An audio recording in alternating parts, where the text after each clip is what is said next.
Okay, ladies and gentlemen, if I could have your attention, I think we will start the press conference now. My name is Robin Harding from the Financial Times, and it's my pleasure to chair this event today on can Japan and Europe provide alternative leadership in a changing world order, which really couldn't be more timely from what we have seen over the last few years in the changed attitude of the US towards the liberal global order, the rise of President Trump, Brexit in my own country, other stresses in Europe.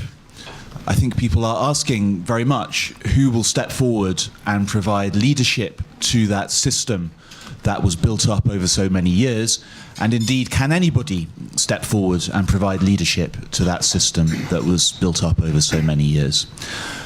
Our speakers today are a very international bunch. We have Dr. Axel Berkofsky of the University of Pavia in Italy. Dr. Paul Midford, who despite his name and his quite strong American accent, works for the University of Trondheim, not the University of Trondheim. Norwegian University for Science and Technology in Trondheim. There we go, it's in Trondheim. And Dr. Mary Söderberg, who is a former member of this club and reporter from this club. We're delighted to welcome her back, but she is now director of the European Institute of Japanese Studies. They have written a book. I will let them tell you about their book. They will each give a 10-minute or so presentation, and then we'll move to questions and answer. Who would like to start? I can start. Marie. Okay, yeah. Thank you.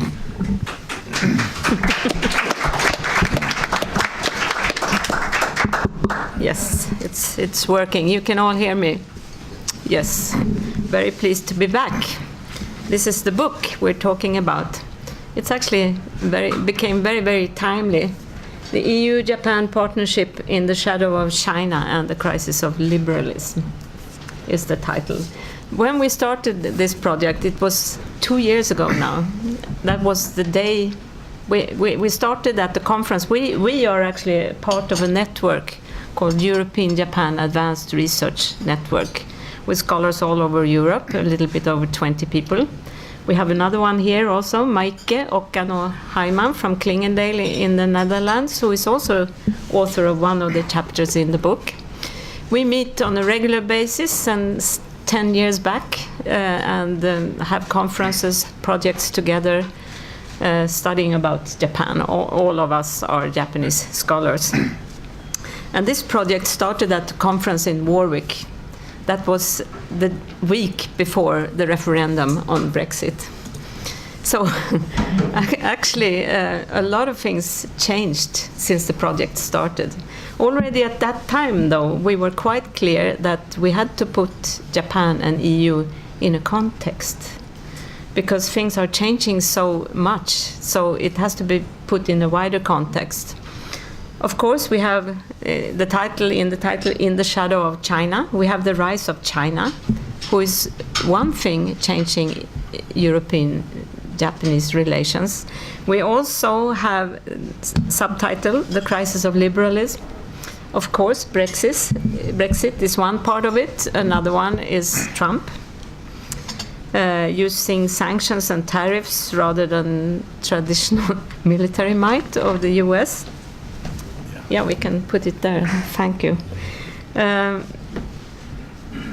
Having a policy of America first, pulling out of TPP, also TTIP in Europe. This is not moving forward at all. Pulling out of the climate agreement, renegotiating the Iran nuclear deal, which is also a big thing. I think especially for actually Japan and what's going to happen with North Korea.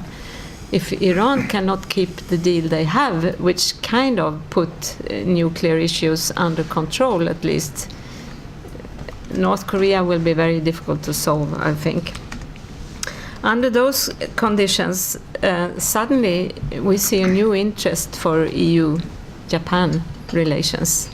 We are like, in our research and at the conferences, we organized a conference here 2 days ago, we saw suddenly big crowds, 100 people signed up for an EU-Japan conference. This doesn't used to be the pattern. But there is an interest now because EU and Japan we have some common interests. We are the ones actually defending the old world order of a liberal market economy. We also can see in the new agreements signed between EU and Japan. We had an economic partnership agreement signed this summer and a strategic partnership agreement signed at the same time, where EU and Japan are formalizing their cooperation, starting to cooperate more together. And I think the economic partnership agreement was actually directly telling everyone that we go ahead with the free trade, even if Trump doesn't do it. EU and Japan do it, and that agreement can also be used as a kind of model for other kind of free trade agreements who are reasonably good, I would say. And the strategic partnership agreement, this is a binding agreement of cooperation in the field of politics and defense. What it will be filled with is not really clear, but there could be several issues, I think, and this is for the EU and Japan now to figure out. But I think that we will see much more cooperation in, for example, protecting multilateralism would be one thing. We could also see more of cooperation in the field of security. This does not mean that we will see an enormous explosion of EU-Japan cooperation immediately, according to my view, because it will take time and there are other players as well. But I think we will see we can do a lot more together. And also the EU-Japan relationship, it now has to be moved. We have some policy conclusions in the end of the book where we're suggesting that there is a deficit in leadership capacity when it comes to EU-Japan relations, and it's still very much a bureaucratic-driven process. So to really take off, it has to be lifted to a political level. My chapter in the book is actually on foreign aid or development cooperation, which is my topic of research. And here, I think EU and Europe in general can cooperate much more with Japan and are going to be willing to do so. Because if Europe has been very much the driver of the process so far, but now with the new sustainable development goals, when we moved from the Millennium Development Goals focusing on poverty reduction, in the United Nations new sustainable development goals are much broader and imply a lot of cooperation not only with foreign aid, but also by private sources. So we will see much more private sources. Foreign aid is now not the main thing between developing countries and the developing world. It's the private sources who has overtaken the main part of that. We can also see how development cooperation has become much more strategic and security oriented, not only in Japan but all over the world, also in the EU. And I think this is an area where EU and Japan can cooperate a lot more, not sending troops in the first place, but actually solving and trying to keep peacekeeping, to contribute to peace and development of the international community. That's the goal of Japanese ODA, and this can be done together with the EU, I think. We already have some examples. For example, combating piracy in the Gulf of Aden. And in connection with this, there are EU and Japan projects to train local Somali officers in maritime security. In Niger, Japan also contributed in insurgencies with wireless communication equipment, and in Mali, they are rehabilitating a police school, and here, of course, EU is also working. So there are several areas where we can see increased cooperation in the future. European aid also changed So it's not only poverty reduction, it's strategy also, and it's also economics, developing the industry. Maybe I'll stop here and hand over. All right. Well, just continuing where Marie left off, I just might say one other thing about EIJS, or the European Japan Advanced Research Network. When we were established 10 years ago, one thing we were concerned about is we believed that that Japan had somehow fallen off the European agenda, and so in some sense our unofficial motto has been to put Japan back on the European agenda, and I think we actually in some sense achieved that. We did a bit of informal consulting with the EU and even on the Japanese side regarding the relationship, and there was this 10-year action plan that was approved in 2001 that expired in 2011 that was very ambitious, had 100 different areas in which it was calling for cooperation between Japan and the EU, many of them including security and political areas. Not much came out of that. It ended up being more was written down than was actually implemented in terms of concrete action. I think Axel will talk about that more in a moment. But what we've had since then, of course, is this negotiation, this long multi-year negotiation to follow that up with an economic partnership agreement, EPA, which is essentially a free trade area agreement, and then accompanying that a strategic partnership agreement, which I'm going to talk about more in a moment. And those were both signed in July of this year, so I think this is why it's important and useful for us to look at what these agreements might lead to going forward. In some of my own work, including in this book, I look at the question. I look at Abe, Prime Minister Abe's foreign policy. I'm more of a, even though I work in Norway, I'm more of a Japan focus in my research and its interactions with the EU.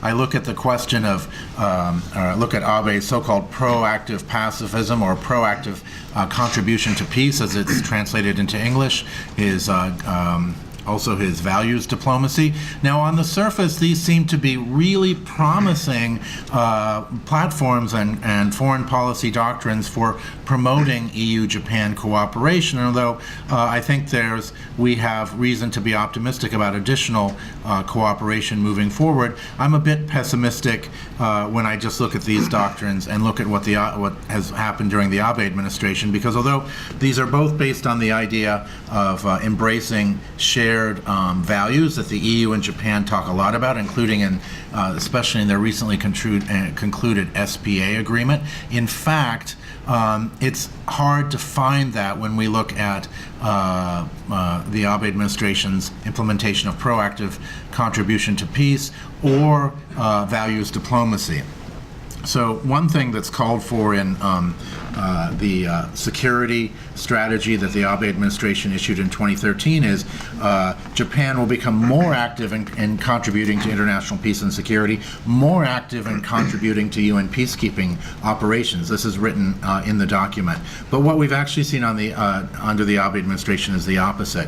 When Prime Minister Abe took office, Japan was participating in no less than 3 UN peacekeeping operations.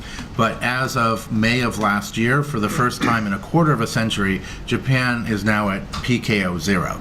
It has no ongoing peacekeeping operations in which the Japanese self-defense forces are participating. This particularly has a big impact on the ground self-defense forces, which was gaining a lot of valuable experience by participating in overseas peacekeeping operations, working with partner countries, training, etc. So that's an issue in of itself. But this actually leads me to conclude that what we've actually seen more from the Abe administration in terms of international peace and security is what I would call passive pacifism rather than proactive pacifism. There's been this pullback. And in a way, this kind of reflects an underlying trend or tendency in Japan. During the Cold War, Japan practiced what I would call security isolationism. It had eschewed security contacts with everybody except for the United States. The United States was the one exception, but with its other countries in Asia, it had no kind of security interaction. When it participated in U.S.-led multilateral exercises like RIMPAC, Japan only exercised with the U.S. It was a bilateral exercise in close proximity to multilateral exercise. Now, at the end of the Cold War, Japan pivoted away from this, began a very broad and ambitious a shift towards security engagement. It started promoting regional security multilateralism in East Asia. It began pursuing security partnerships with various Asian countries and also with the EU, and particularly in terms of counter-piracy off Somalia. And much of that has continued and deepened under the Abe administration, but in other areas we can actually see kind of a resurgence, I would argue, of a certain degree of isolationism under Abe, particularly when it comes to global security and peacekeeping operations. We can also look at missed opportunities. So, for example, in 2014, the global community joined together to fight Ebola in East Africa. We had the U.S. military, the British military, the Chinese and other militaries helping out, sending troops to fight this epidemic. Japan could have put an on-the-ground contribution, but the Abe administration chose not to, which I think, again, is a missed opportunity for contributing to international peace and security. So, therefore, I'm unfortunately a bit skeptical about or pessimistic about the Abe administration so far in terms of what their foreign policy means for on-the-ground cooperation. Also, when we talk about common values, sometimes there are some gaps between the EU and Japan in terms of what common values may actually mean. One thing the Abe administration has really emphasized, of course, is the importance of rule of law, particularly rule of law at sea in the maritime domain. Of course, we have the UN Convention on the Law of the Sea, UNCLOS. But we see some gaps between how the EU and Japan think about this. We had in 2016 the Court of Arbitration issue a ruling regarding the South China Sea, which roundly rejected a good part of Chinese claims there, and that got the headline. But another thing that ruling did was demolish the claim that there's a distinction under UNCLOS between rocks and islands. And that's important because Japan has really promoted that distinction, and it has used that as a basis to make claims to make very broad EEZ claims around 2 islands in the Western Pacific. And in the wake of that, Japan essentially, the Abe government essentially said, this doesn't apply to the Western Pacific, it only applies to the South China Sea, which is rather problematic. And this is kind of another area where I think there's a gap between Europe and Japan. Another possible area might be, for example, the operation of so-called intelligence gathering spy ships in EEZ waters, where Japan has officially taken the position of many Western countries, particularly the U.S., that this is legal, but in practice, when North Korean or Chinese ships are in Japan's EEZ, Japan doesn't really necessarily seem to follow through on that way of or that interpretation of international law. So those, I think, are some real concerns that we might have about, or that I outlined in terms of whether the two sides are able to really when they talk about shared values, liberal values, whether they are really that shared. Now, also, when we look, I'll just say finally, when we look at the Abe administration's strategic security strategy, its foreign policy, it overwhelmingly seems to be oriented towards competing with China. This has also led the Abe administration to give economic assistance to some countries with very dubious human rights, such as Zimbabwe. And it appears that the Abe administration is simply following China in doing that to compete with them. And again, as a competition strategy, even as a realpolitik strategy, this may be reasonable, but it's not based on liberal values. And if EU-Japan cooperation, if it's going to occur, really has to be based on liberal values, because if it's just focused on narrow kind of self-interest, well, the EU and Japan have some gaps there. I mean, Japan worries about China as a threat, but has a very relaxed view about Russia, whereas Europe is essentially the opposite, much more worried about Russia, much less worried about China. Some worry about China recently in terms of investment in high-tech firms, and certainly as a military threat, there's no real significant threat perceptions in Europe today, I would argue. But maybe that's about my time, so I'll pass the mic to my colleague Axel. Thank you very much. Thank you, Robin, for having us here. Very happy to be here. Yes, I'm based in Italy. I'm also the head of the Asia program at the Italian Institute for International Studies in Milan, and I'm a bit of a funny creature. I've lived in Japan. I've met somebody Italian here, and I was abducted to Italy.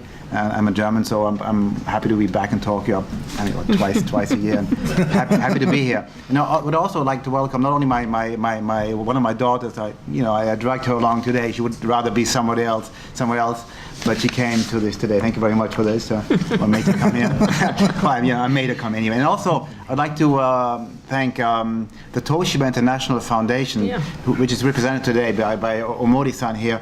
Toshiba, the Toshiba Foundation has been fundamental and very instrumental over the last 10 years to make all of this possible. Not only the book, but also the many conferences we held on EU-Japan in a lot of European countries, right? Including Norway, Sweden, Germany, Belgium, of course, in Brussels. We were a couple of times in Tokyo.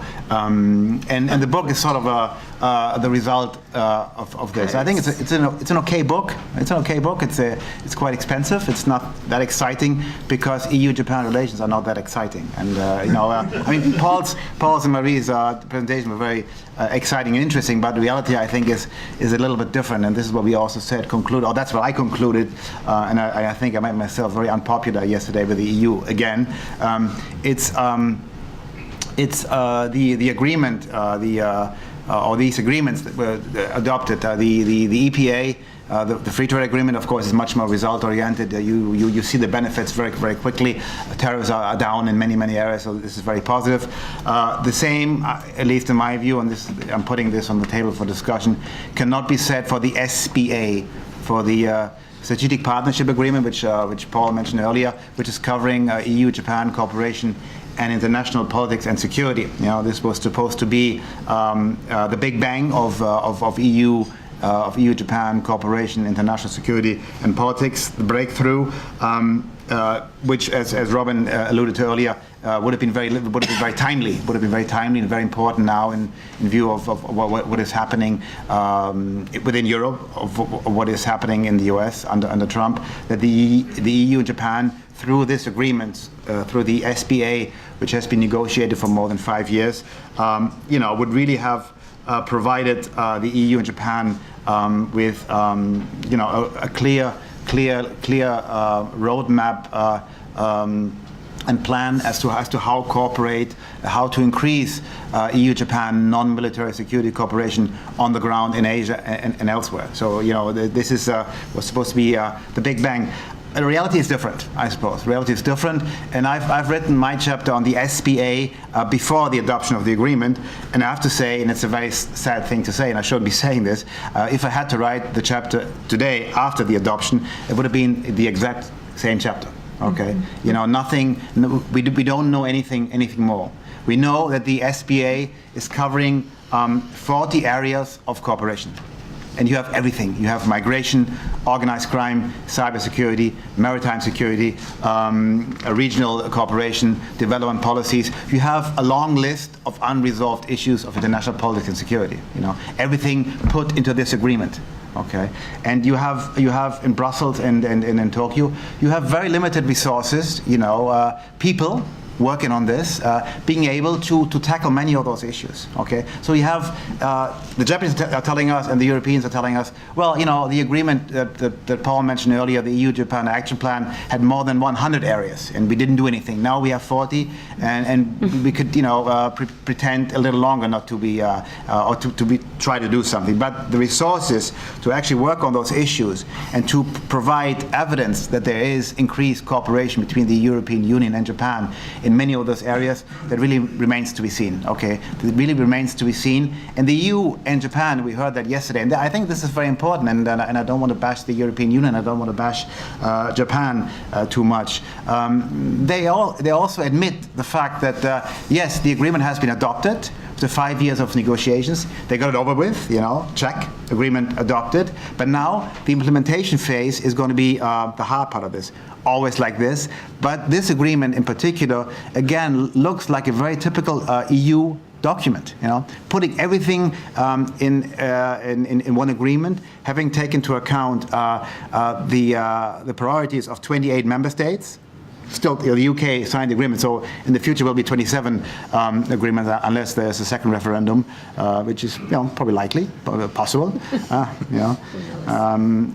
So, and it's a very general sounding agreement with many areas. Everything you can think of is in that agreement, and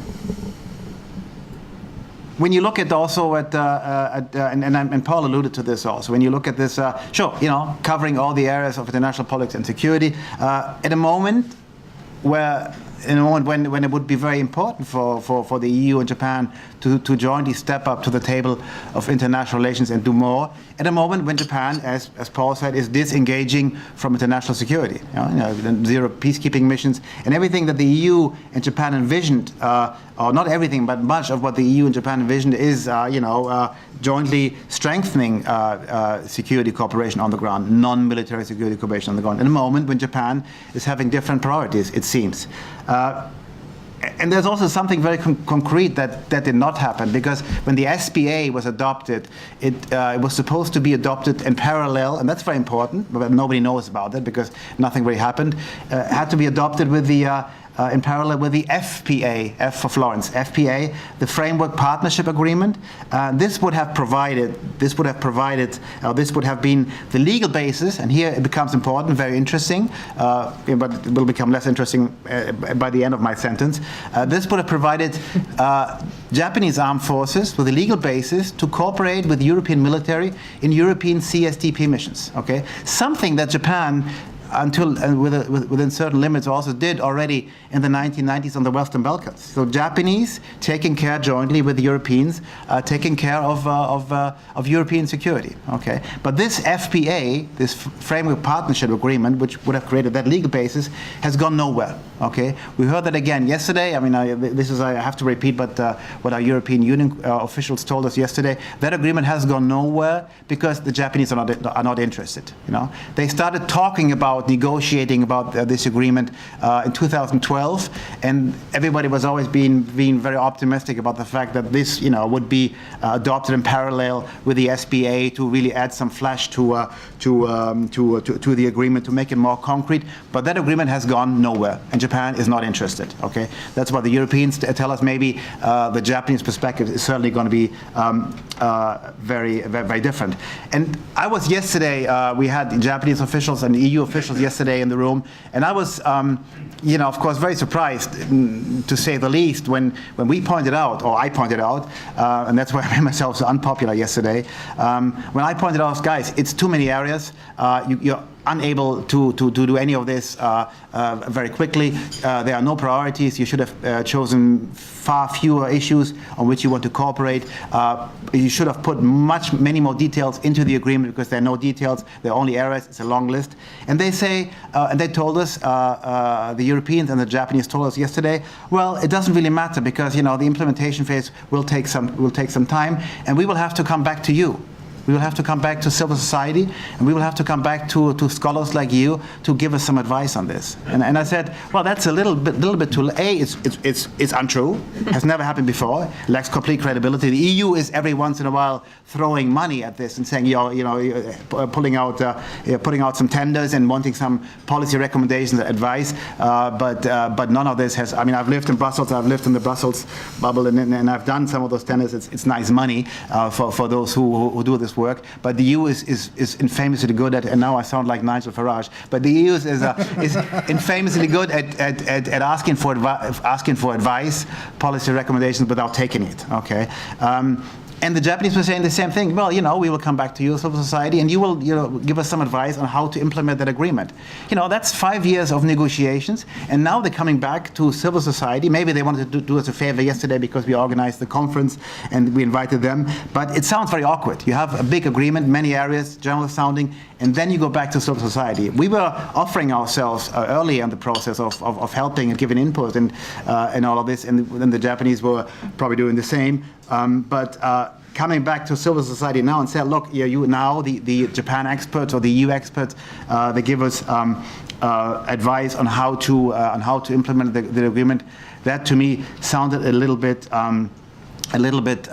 strange. The other thing I was, if I may, Robin, if I have another 2 minutes, the other thing that sounded very strange to me yesterday, that the EU official also said, when we said, look, how can you possibly think of doing doing all of this together bilaterally with, few resources. In Brussels, in the External Action Service, 3 to 4 people work on this. Okay, work on the action plan and work on implementing the plan. Sure, they get advice, they get input from other departments, from other director generals in Brussels. But essentially, 3 or 4 people are working on this, on this long list of unresolved issues. And he says, well, it doesn't really matter. Or she said, it doesn't really matter because we will continue to jointly coordinate our positions in multilateral organizations, the UN. And we will jointly continue to sign human rights declarations. We will jointly continue to sign non-proliferation or disarmament protocols together.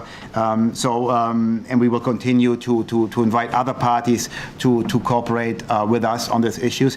It's all very well, it's all very well, but it's not the same, okay, trying to multilateralize an agreement and trying to hide behind international institutions is not the same as providing the world community, or the international community with an agreement that is putting the EU and Japan bilaterally back on the map of international relations. So it's not the same. So this attempt to multilateralize this agreement and to take this wait and see approach, saying, well, we have to invite and engage other partners on this because we are unable to do everything alone, sounded a little bit weak. I think I'll stop here because I've been too pessimistic for too long already. But this is the way I see it. And the sad thing is, I repeat, that chapter would exactly be the same thing. I shouldn't be saying this because I'm trying to sell that chapter, but it would be the same thing, okay? And I mentioned those 40 areas of cooperations. The list was always there, and I could not believe my eyes when the agreement came out that no details whatsoever were added to that agreement. Last thing I say, and I like to finish on a positive note, despite this, and despite this long agreement, despite all the criticism I put on the table earlier, there has been some EU-Japan cooperation on the ground. There has been some impressive EU-Japan cooperation on the ground going on already, even without the agreement. In Niger, in Mali, Democratic Republic of Congo, in Kazakhstan, in Afghanistan, joint police training, joint peace-building training, joint peace-building activities, jointly financing communication services, police services. So there has been something has been going on, okay, and which then leads me to conclude also that that this agreement is not going to be the big breakthrough in something new, but merely institutionalizing what has been going on already. But all of this, of course, against the background of Japanese engagement from international commitment. So it's not looking very good unless there is a fundamental shift of policies in the EU and in Japan. That's it. Thank you.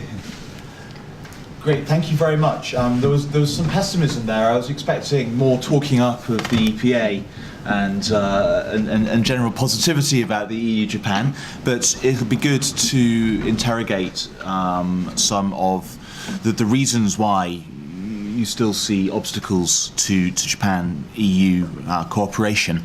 Let me start with one question and then move to questions from the floor. You questioned Japan's credibility as a partner on some of these things, both in terms of values and in terms of actual contribution. But what about the other way around? Why should Japan consider Europe to be a credible partner on some of these things? We see the trend towards illiberalism in numerous European countries. We also see the trend towards not spending any money on, for example, military operations and other areas. If you talk to Japanese officials in the Foreign Ministry and the Ministry of Defence, they're quite scornful about the defence capabilities of European countries, maybe not France and the UK, but other European countries relative to their own capabilities. So why should Japan take Europe seriously? All right, maybe I'll say something about that, and I'm sure Axel will then want to say something too. The illiberalism trend is a good point, and in fact, a kind of more cynical view would be that, okay, the EU and Japan cannot cooperate, don't really have a basis to cooperate right now based on shared liberal values, because even though they talk about that, particularly Japan talks about that in its foreign policy, it's actually not basing its foreign policy on shared liberal values. But a more cynical view would be, well, we see increasing illiberalism in Japan. Some critics talk about Japan under Abe becoming less liberal. We see illiberal trends in Europe too. So, hey, maybe the two sides are going to converge on an illiberal equilibrium, and that will promote cooperation. The only problem with that is that once you get to an illiberal equilibrium, the distinction between China and Russia on the one hand and, say, the EU and Japan on the other begins to break down. So I'm not sure that would be a very reasonable basis for cooperation either. As for not taking European capabilities seriously, I think that really depends what area you look at. And I'd also just follow up on something that Axel said that I'd mentioned earlier, which is there are some areas where there is very impressive cooperation. Counter-piracy off Somalia is a really good case. We've had very impressive cooperation there since 2009, 2010.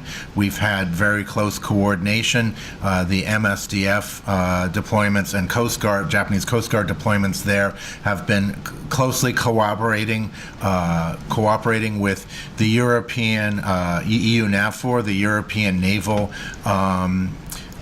Force, and Operation Atalanta. Yes, you might be surprised, but the EU actually does have a navy. It has a naval command to which member countries contribute ships, and they've been the lead partner or the lead actor in terms of counter-piracy off Somalia. Japan has collaborated with them very closely, and that continues to this day. So even though on the land kind of peacekeeping, peace-building operations have been suspended under the Abe administration in terms of current deployments, PKO deployments. At sea, that mission is continuing, although recently the Abe administration did scale that back a bit. Also, but in terms of those on-the-land missions, I think actually the Europeans have a lot of capabilities, frankly, in some areas more than the GSDF, in other areas maybe not. The two, I think, can actually learn from each other, and wherever over the past 25 years Japan has sent peacekeepers or sent the SDF for disaster relief, they almost always encounter Europeans doing the same thing. So they keep meeting in third countries, often third world countries, but third countries, which is why collaboration makes so much sense. And in some areas like water purification or close collaboration between ODA, foreign aid, and militaries in terms of development and reconstruction projects, disaster relief, the ground self-defense forces are very strong. But in other areas, including some areas that are more about, say, patrolling or intelligence gathering, strategic signaling.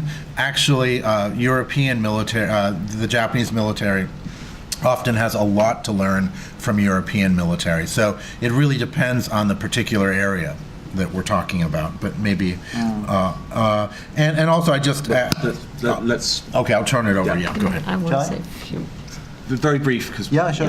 Yeah, I'm not sure. I've heard that argument before that Japan doesn't know, how to treat the European Union anymore because we have a lot of internal problems. Yes, but just because Hungary, Poland, Czech Republic, and parts, Italy, Germany have turning into semi-fascist country doesn't mean that Japan cannot cooperate with the European Union in peacekeeping. All that. So they're still dealing with the European Union. They're still dealing at least in theory. In practice, it's different, because the EIJS, the EU External Action Service, doesn't have the mandate or doesn't have the punch to adopt and implement EU foreign policies without the big countries interfering. So in reality, it's a little bit different. I agree with that. But Japan is not expecting, Europeans jointly patrolling the East China Sea or the South China Sea. So when the Japanese are saying, look, you should spend more on defense, to help us, potentially to help us defend us against China, sounds like it sounds a bit awkward, And sure, there was once, if I may, very briefly, there was once a few years ago. I'm sure Robin was there, and he knows about that. At the Shangri-La dialogue in Singapore, former French defense minister put the idea on the table of European navies jointly patrolling the South China Sea with others, including Japan. And of course, there the Europeans said, no, that's not going to happen. This is not going to happen. We are not able to do this. We don't have the resources. We don't want to offend China. China was offended all the same, of course. But the Japanese argument saying you don't spend enough on defense, and that's why we cannot take you seriously. Bit of a lame argument. It's not your argument, I know. Short. Very, very short. Yeah, I want to be a little bit positive. I think you're far too negative. I think the pure signing of the economic partnership agreement is a sign that Japan and Europe are both taking each other seriously. That's 1/3 of the world economy who now are under free trade agreement. This is big improvement, I would say. Sure. Same with the climate agreement, Kyoto climate agreement. Who would touch this if not the Europeans and the Japanese? Who else would cooperate on this one? The Iran nuclear deal, who's gonna do anything about it except Japan and Europe? So I think there's self-interest from both sides, and this will lead to further cooperation in the future. Okay, great. I know we have a question here. How many people want to ask a question? If your hand's up. Okay, we can go one by one then. So please, if you could give your name and affiliation as well. Thank you.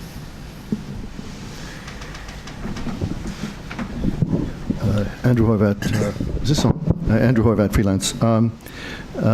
There is a stock phrase in international relations called domestic determinants of foreign policy.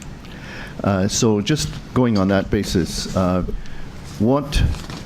where do you see in Japan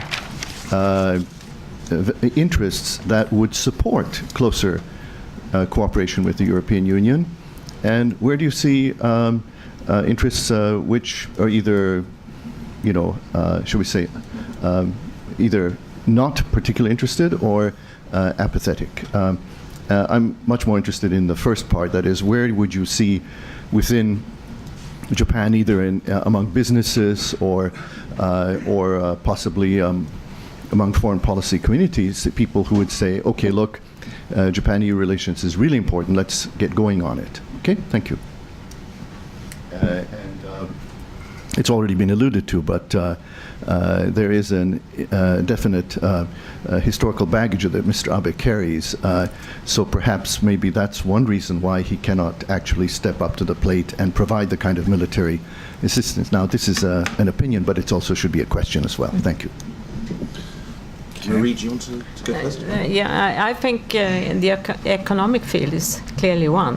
Business society in Japan are interested in getting the economy going and being able to trade more with Europe. That's why they signed the agreement. So that's a domestic one. In politics, it's much more difficult, but I think it is there also. It's a way of cooperating with Europe. For people in Japan could be seen as a way of countering China also, in a sense. So we could cooperate in Africa, in development cooperation, for example, in other places, in multilaterals in general, which would also please. I mean, Japan doesn't want to see WTO disappear. They have the importance of the United Nations. Also, this is domestically supported in Japan. I think that's my take. Yeah, I might just say a little bit about that. I think when Japan began participating in UN peacekeeping operations in the early 90s, this was championed by conservatives as a way to expand the role of the SDF, to set new precedents. And I think maybe for many on the right in Japan, peacekeeping has perhaps served that role, and it's finished, and they aren't so interested in it anymore.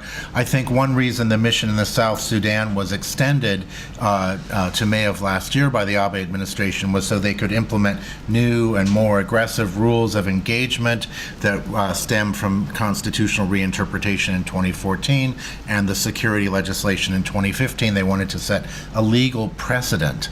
And when that was done, then they were no longer interested in participating. In terms of group that would be interested, I think actually more the kind of center-left is interested in participating. I think maybe the Constitutional Democratic Party and those like that who are in the center or slightly on the left would be interested, because it's a way for Japan to make an international contribution, a meaningful contribution, without necessarily getting involved again in use of force overseas.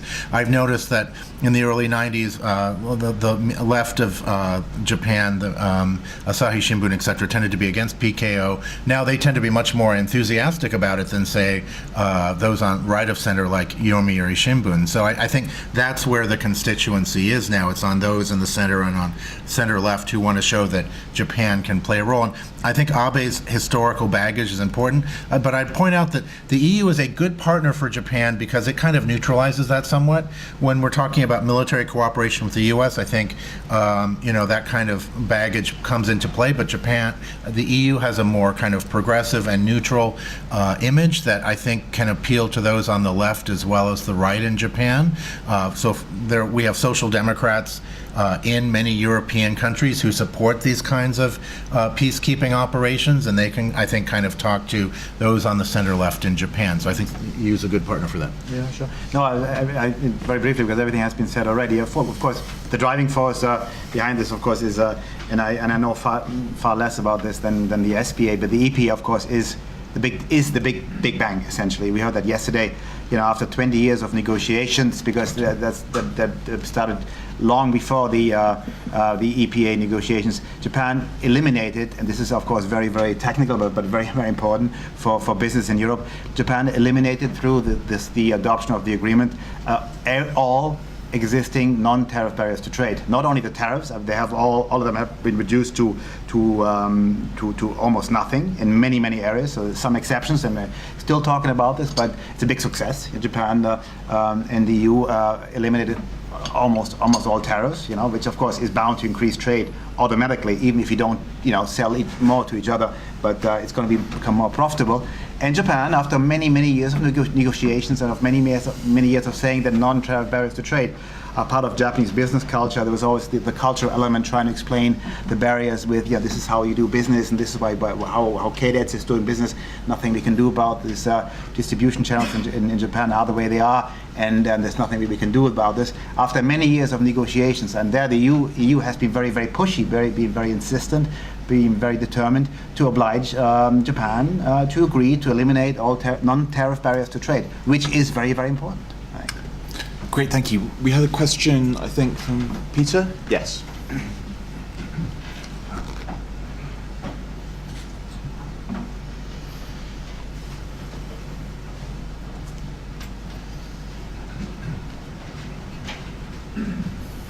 I'd be curious to hear your views about the situation in Europe, and I think Robin alluded to that a moment ago. You said that Germany, Italy, Poland, Hungary are all turning into semi-fascist states.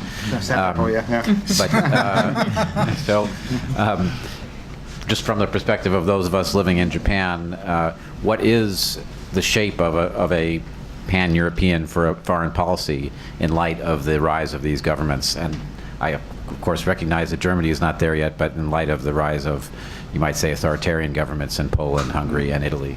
Your name and affiliation for the... Terribly sorry, Peter Landers from the Wall Street Journal. Would one of you like to take that, since it's... Money, I've talked too much already. You take it on. They leave the difficult ones to me. I'm not really an expert on European policy, but of course this puts some pressure on the European Union and how our policy will be formed in the future. You see, even countries like my own, Sweden, we had elections last week and everything is in a mess because we have this racing parties who are very conservative, populistic.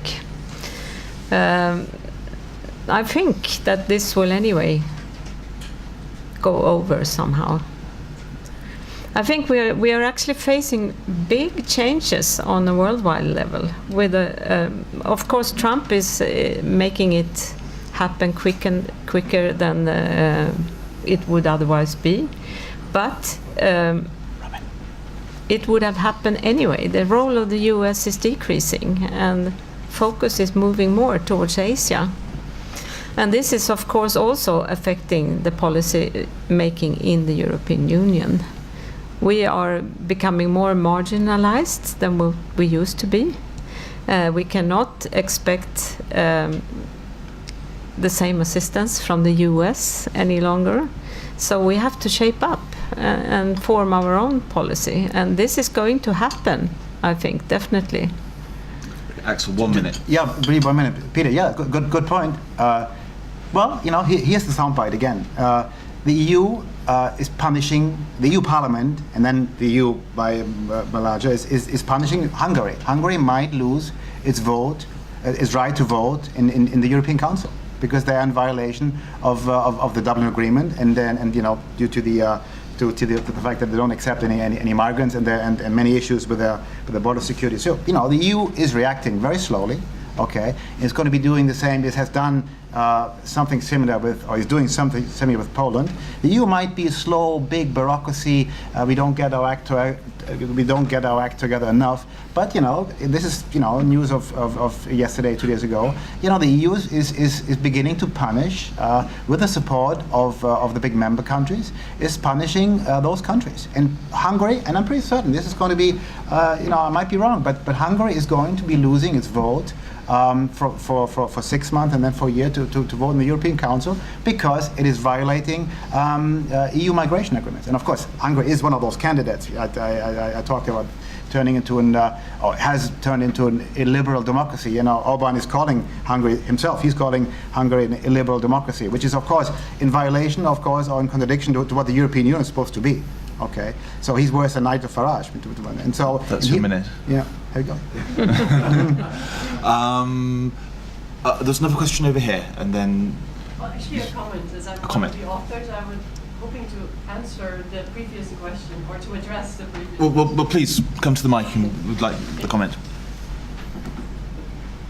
The editors of the book would kindly allow, and at the risk of propagating my own hobby horse, of course, my chapter is on global economic governance, and responding to the question of where there's probably, in my eyes at least, the greatest potential and the greatest interest for future cooperation between Japan and Europe. This is really beyond trade in global economic governance. And this is responding, of course, to the threat coming from Trump's America First, retreat from multilateralism, and on the other hand, coming from China's Belt and Road Initiative. So this is EU and Japan really working hard together to protect the rules-based, open and transparent system of international politics and economics centered on the WTO.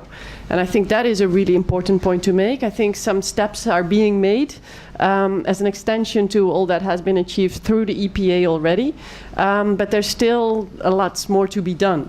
And I think that's where we will see quite a bit more happening. Also within, for example, the OECD, challenging the challenges coming from China's export credits.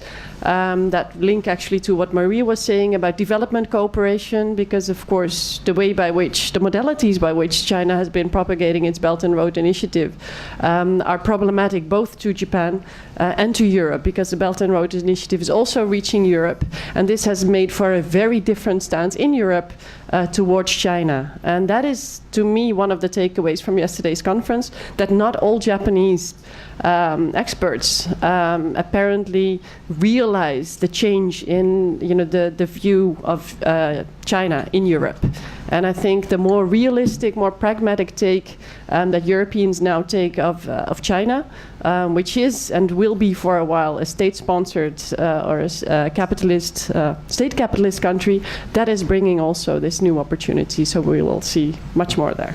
Thank you. Could you also just give us your name and affiliation for the record, please? Yes, for the record. My name is Maaike Okono-Heijmans. I work at the Klingendaal Institute in The Hague, returning back tomorrow. But pleasure to be here with you all. Thank you. Thank you. Anthony Rowley has a question.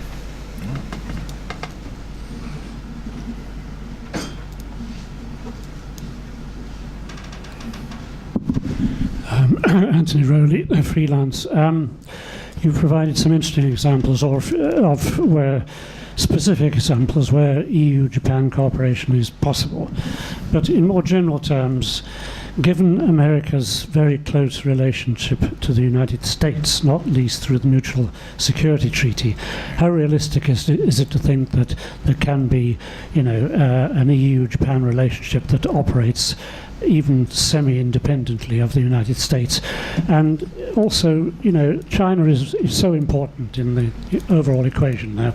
One takes the Belt and Road, for instance, which deeply affects Europe. So again, how realistic is it to look at the Europe-Japan relationship to the exclusion of China? Who would like to take that? I'll at least take that initially. First, those are really good points. I mean, to what extent can this relationship operate independently of the U.S. and China? Well, in our book, we have two chapters by Chinese and, we have a chapter particularly by a Chinese author that two Chinese authors that reflects that very question, which it particularly looks at Chinese view of the relationship. But we do address that issue to some extent throughout all the chapters, how the two sides are affected by China and the U.S. and the answer is very much. Nonetheless, there is an independent desire in both sides to cooperate to try to address the crisis of liberalism posed by China and by the Trump administration. And I'd also add something else, which is, frankly, the U.S. is kind of myopic about some of this. There's very little knowledge in the U.S. of what the EU and Japan are doing, even among policymakers. When I go to Washington and I talk to Asia, Japan hands, and I say, well, what do you think about the EU-Japan SPA? They don't really know what I'm talking about often. So that kind of myopia actually helps the relationship in the sense that they're not really paying attention to what the EU and Japan are doing. And as long as they don't issue joint statements criticizing Trump, probably they're not going to take a lot of notice, even if they're doing some very important cooperation. I agree with that. And the same is true for China as well. I mean, I go to China as often as I go to Japan, which is 2 or 3 times a year. And the Chinese colleagues and the Chinese officials tell me, well, yes, we are happy for the EU and Japan to having signed that agreement, which of course is a lie, but they're happy having done this, but they're not concerned, they're not worried about this, because the agreement and what the EU and Japan and the track record of EU and Japan is not perceived as threatening in China, right? Unless, and there of course you have a point, and there of course the Chinese begin to think and to argue in zero-sum terms, unless the EU and Japan, increase the frequency with which they, adopt joint agreements or resolutions on urging China, okay, to solve territorial disputes in the East China Sea and South China Sea peacefully. There have been a couple of joint resolutions coming out of Japan and Brussels together, and then the Chinese got really offended. Got really. Of course, we all know this. They become very hot-headed about the fact that the EU and Japan have no business, commenting China's territorial disputes. Of course, there are no territorial disputes as far as China is concerned in the South China Sea. But there, the discussion becomes very heated very, very quickly. Other than this, I might be wrong, but my and other people have different access in China. But there's not a real concern that the EU and Japan are now going to be teaming up against Japan. Also because last sentence. Also because, of course, there's a lot of European resistance also coming from business, and a lot of fear that China might punish the European countries which become more outspoken about some of the issues Japan is putting on the table when they talk to China. And then we talk about Chinese investments, and also in the One Belt, One Road initiative, of which European countries are, as Mike said, are very important part of. So there's a lot of European resistance, of course, against becoming too outspoken on issues that really concern China. Great. Marie, do you want to add any? No, I just wanted maybe to add that there's no way that the EU and Japan will substitute the US as a security partner. They're very dependent on the US at the moment, but they're trying to broaden out, trying to safeguard their own countries by putting up other connections and working together. But at the present, I mean, it's the US who is the security partner number one.